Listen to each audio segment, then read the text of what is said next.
So good morning बेटा। हुण आपां की करना है बेटा इत्थे जिवें तुसीं टेबल बनाया है सिमिलरली बिल्कुल उदां ही तुसीं जिहड़ी डायग्राम बनानी है, ठीक है। सो होपफुली कोई भी मैनूं ये नहीं कहूगा कि मैम यही पेज सानूं सेंड कर दो, क्योंकि जिवें ही तुसीं इधर टेबल बनाया है सिमिलरली उदां ही डायग्राम बनी है, ठीक है। उवें ही बिल्कुल सेम तरीके दे नाल पॉइंट लए ने कि पहले यूनिट ऑफ लेबर के उत्ते मेरे को टोटल प्रोडक्ट 2 है, फिर सैकेंड के उत्ते जाके 5 हो जाता है, 3 के उत्ते जाके 9 हो जाता है, 12 14 15 15 एंड 14 रिस्पैक्टिवली। उस तरीके दे नाल बच्चे AP ते MP बनिया ने। आ पहला आ पोर्शन सेम है AP ते MP का, ठीक है। 2 3 आ हैगी है मेरी AP की कर्व, आ है MP की कर्व एकदम उच्चे जाती है, फिर एकदम नीचे जाना शुरू कर देती है, 0 भी हो जाती है, नैगेटिव भी हो जाती है। स्टेजिस आ पहली स्टेज होगी, चौथे तो पहला वाली इधर वाली साइड, ठीक है। चौथे तो 7वें दे विच तुहाडे कोले सैकेंड स्टेज आती है, जिथे TP डिकलाइन करन लग गया, MP नैगेटिव हो गया, उत्थे तुहाडे कोले थर्ड स्टेज आ जाती है, ठीक है। सो बेसिकली ਜਿਹੜੀਆਂ कंट्रीज़ ने वो किहड़ी स्टेज के उत्ते आके ऑपरेट करदियां ने in the third stage second stage. क्यों? क्योंकि सैकेंड स्टेज दे विच सारा कुछ इंक्रीजिंग लैवल के उत्ते चल रहा हुंदा है। So first stage, this stage starts from O, ठीक है। It ends at point I, here it ends, starts from O, ends here I, where average product is increasing. The stage terminates at point I, where AP is equal to MP. This we explain in the table as well, ठीक है। Upper segment diagram का की show कर रहा है O तो F तक का stretch.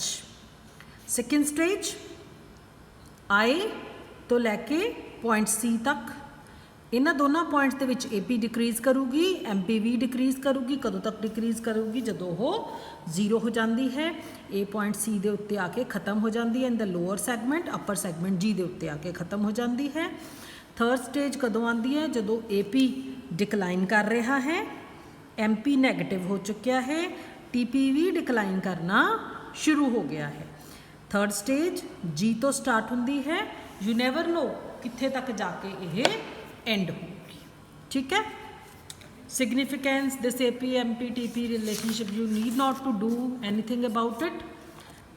Then relationship between MP and TP and all that, you need not to do anything about this. Then इस तो बाद तुसी लिखना होगा स्टेज ऑफ रैशनल डिसीजन, कि केड़ी स्टेज है जिहड़ी वो कोई भी फर्म है या कंट्री है जिहड़ी उन्होंने अचीव करने की कोशिश करूगी। So in order to achieve maximum profits, rational decision एक प्योरली कॉम्पीटिटिव फर्म का की होगा to be operate in stage 2। क्यों? क्योंकि फर्स्ट स्टेज दे विच एक फर्म नू एट द बेस्ट की मिल सकते हैं, नॉर्मल प्रॉफिट। स्टेज 1 कदों तक जाते हैं? जब तक AP का हाईएस्ट पॉइंट नहीं आता या लोएस्ट पॉइंट ऑफ AC नहीं आता। इट मे ऑल्सो भी नोटिड दैट इन स्टेज 1 फर्म जदों इक्विलिब्रियम स्ट्राइक करती है, फर्म स्टेज 1 दे विच फर्म कदे भी इक्विलिब्रियम स्ट्राइक कर ही नहीं सकती। क्यों नहीं कर सकती? क्योंकि हजे उत्थे MP राइज कर रहा होंदा है। राइजिंग MP का मतलब है MC is falling, MC fall कर रही है। क्यों? क्योंकि MC MP का रेसिप्रोकल है। वट इज़ MC बेटा?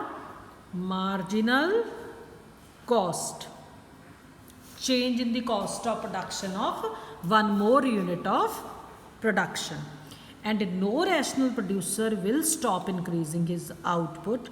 कोई भी रैशनल प्रोड्यूसर अपनी आउटपुट नू इनक्रीज़ करना स्टॉप नहीं करूँगा। कदों तक? जदों तक cost of producing additional unit हजे डिकलाइन कर रही है। कदों कोई भी प्रोड्यूसर स्टॉप करूँगा? जदों उहदियां कॉस्ट वधनियां शुरू हो जाए। जे कॉस्ट घट रही ने फिर तो उन्होंने ਉਹੀ ਹੁੰਦਾ ना, लालच ਹੁੰਦਾ कि मैनू होर प्रोड्यूस करी जाना चाहिए क्योंकि कॉस्ट हजे मैनू घट पै रही है। सिमिलरली रैशनल प्रोड्यूसर कदे भी थर्ड स्टेज काम नहीं करूँगा, क्योंकि थर्ड स्टेज दे विच जिवें ही वो वेरीएबल इनपुट लगाता है टोटल आउटपुट ਘਟ ਰਹੀ ਹੈ। ਦੇਖੋ ਆਪਾਂ 14 ਕਹੀ ਸੀ ਨਾ 8ਵੀਂ ਯੂਨਿਟ ਆਫ ਲੇਬਰ ਦੇ ਉੱਤੇ ਆ ਕੇ ਟੋਟਲ ਪ੍ਰੋਡਕਟ ਨੂੰ ਵਧਣ ਦੀ ਬਜਾਏ ਘਟਿਆ ਹੈ। So even if units of the variable input were free, ਇੱਕ ਰੈਸ਼ਨਲ ਪ੍ਰੋਡਿਊਸਰ ਉਹਨਾਂ ਨੂੰ ਕਦੇ ਵੀ beyond the point of zero marginal product ਨਹੀਂ ਲਗਾਊਗਾ। So stage 2 will be the stage of production which where every producer would like to operate in it. It is the stage which offers a producer the opportunity of making extra normal, super normal होंगे शब्द वैसे बेटा, super normal profits. Briefly any producer would like to quickly pass through stage 1। Stage 1 बहुत जल्दी jump करना चाहता है, stage 3 ਨੂੰ अवॉइड करना चाहता है, तो स्टेज 3 ਦੇ ਵਿੱਚ सैटल होना चाहता है कदों तक, ਜਦੋਂ तक ਉਹਦੇ प्रॉफिट्स मैक्सीमाइज होंगे रहे। ठीक है। then this 7.3 you are not going to do simplified version or table number 3। then this figure you are also not going to do। ठीक है। stage of firms equilibrium this also you are not going to do। इस तो बाद directly तुसी करना है बेटा conditions or applicability or causes of the application। this we will do to no I will finish it today only because with this this law is complete and the next law will start over there। so conditions or causes of application क्यों लगता है यह law? Main कारण है stage of increasing return का लगन का कि कुछ एक factors of production इंडिविजिबल होंगे ने, मतलब वो लाने ही पैंदे ने। हुण जिवें मान लो एक मशीन है, उहदे उत्ते कोई कढ़ाई वाली मशीन है या कोई भी चीज़ वाली है, कोई पेंट वाली मशीन है, वट एवर, उहदे उत्ते ऐदा स्लॉट बने हुए ने। ठीक है। पहला स्लॉट, दूसरा स्लॉट, तीसरा स्लॉट, मान लो उत्थे 6 स्लॉट ने। ठीक है। हुण जे आपां 6 स्लॉट्स दे उत्ते कपड़ा ला दांगे तो 6 दे उत्ते कढ़ाई हो जूगी, राइट। जे साडे कोल खर्चा तो उन्ना ही आना ना, क्योंकि मशीन ने तो चलना ही है। जे असी 4 स्लॉट के उत्ते कपड़ा लावांगे तो 4 चीज़ां बननगियां, जबकि बन कितनियां सकदियां ने 6 in the same cost. So some factors of production are indivisible. In means goods नू एक सर्टेन लैवल तक प्रोड्यूस करने वास्ते सानू एटलीस्ट एक यूनिट फिक्सड फैक्टर की चाहिए है। सो स्टार्टिंग दे स्टेज दे विच जिहड़ा फिक्सड फैक्टर है वो अंडर यूटिलाइज्ड हुंदा है, ਉਹਦੀ ਫੁੱਲਰ ਯੂਟਿਲਾਈਜੇਸ਼ਨ ਲਈ ਸਾਨੂੰ ਵੇਰੀਏਬਲ ਫੈਕਟਰ ਚਾਹੀਦਾ ਹੈ। ਸੋ ਜਦੋਂ ਅਸੀਂ ਪਹਿਲੀ ਸਟੇਜ ਦੇ ਵਿੱਚ ਫਿਕਸਡ ਫੈਕਟਰ ਦੇ ਉੱਤੇ ਵੇਰੀਏਬਲ ਫੈਕਟਰ ਲਗਾਉਂਦੇ ਆ ਤਾਂ ਡਿਵੀਜ਼ਨ ਆਫ ਲੇਬਰ ਹੋਣ ਕਰਕੇ ਐਫੀਸ਼ੀਐਂਸੀ ਵੱਧ ਜਾਂਦੀ ਹੈ, ਜਿਹਦੇ ਕਰਕੇ ਕੋਆਰਡੀਨੇਸ਼ਨ ਆਉਂਦੀ ਹੈ between fixed and variable factor, marginal output ਵੱਧਦੀ ਹੈ ਤੇ ਟੋਟਲ ਆਊਟਪੁੱਟ ਇਨਕਰੀਜ਼ਿੰਗ ਰੇਟ ਦੇ ਉੱਤੇ ਇਨਕਰੀਜ਼ ਹੁੰਦੀ ਹੈ। ਸੈਕਿੰਡ ਹੈ change in factor ratio. Main cause operation of stage of diminishing return ਦਾ ਕੀ ਹੈ ਕਿ one of the factor of production is variable, बाकी अदर फिक्स होंगे ने। जो इस वेरीएबल फैक्टर नू फिक्सड फैक्टर के नाल लगाया जाता है तो रेशो है जी वेरीएबल फैक्टर की फॉल कर जाती है। वो करके जी क्योंकि प्रोडक्शन है सारिਆਂ ਦਾ कोऑपरेशन है ऑफ ऑल फैक्टर्स है।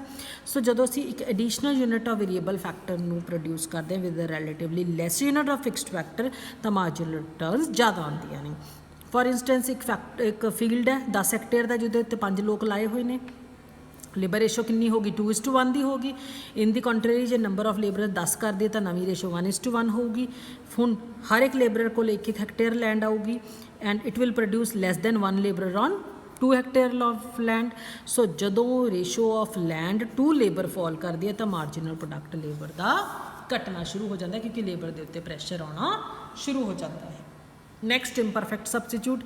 इस चीज़ ने सारी गल में खत्म कर दिता कि चीज़ां एक दूजे का सबस्टिट्यूट नहीं होंगे। एक फैक्टर नू दूसरे फैक्टर के उत्ते इनडेफिनेटली यूज़ नहीं कर सकते। जे परफेक्ट सबस्टिट्यूशन पॉसीबल होवे तो optimum use of fixed factor करने तो बाद असी वेरीएबल फैक्टर वधाई जाइए जिमें जिमें फिक्सड फैक्टर सानू नहीं मिलता। सो सच सबस्टिट्यूशन के नाल तां प्रोडक्शन वधूगी, बट रियल लाइफ दे विच साडे कोल इंपरफेक्ट सबस्टिट्यूट हुंदे ने। एक फैक्टर नू असी एंडलैसली दूजे फैक्टर दे नाल सबस्टिट्यूट नहीं कर सकते, जिहदे करके साडे कोल जिहड़ा यह लॉ वेरीएबल प्रपोर्शन लगता है कि पहलां तां इनक्रीजिंग रिटर्न लगदियां ने, फिर असी कॉन्सटेंट हो जाते हैं, उस तो बाद डिमिनिशिंग हो जांदियां ने। मैं इंपरफेक्ट सबस्टिट्यूट दे विच बहुत बार एग्जाम्पल बेटा टी एंड कॉफ़ी दी दिंदी, पिछे भी तुहानूं दित्ती सी कि तुसीं चाह मंगी कॉफ़ी मिली, फिर दूजे दिन चाह मंगी कॉफ़ी मिली, फिर तीजे दिन पहला तो तुसीं पी जाते, चलो कॉफ़ी स्वाद आता है, फिर कॉफ़ी स्वाद आना कॉन्सटेंट हो जाता, उस तो बाद नैगेटिव होना शुरू हो जाता, कहते no I just want tea only. Postponement of the law 2 point ने, this you will read yourself. With this law variable proportion is complete, so try to complete your notes in time. Send me notes by Thursday only. Bye, have a nice time.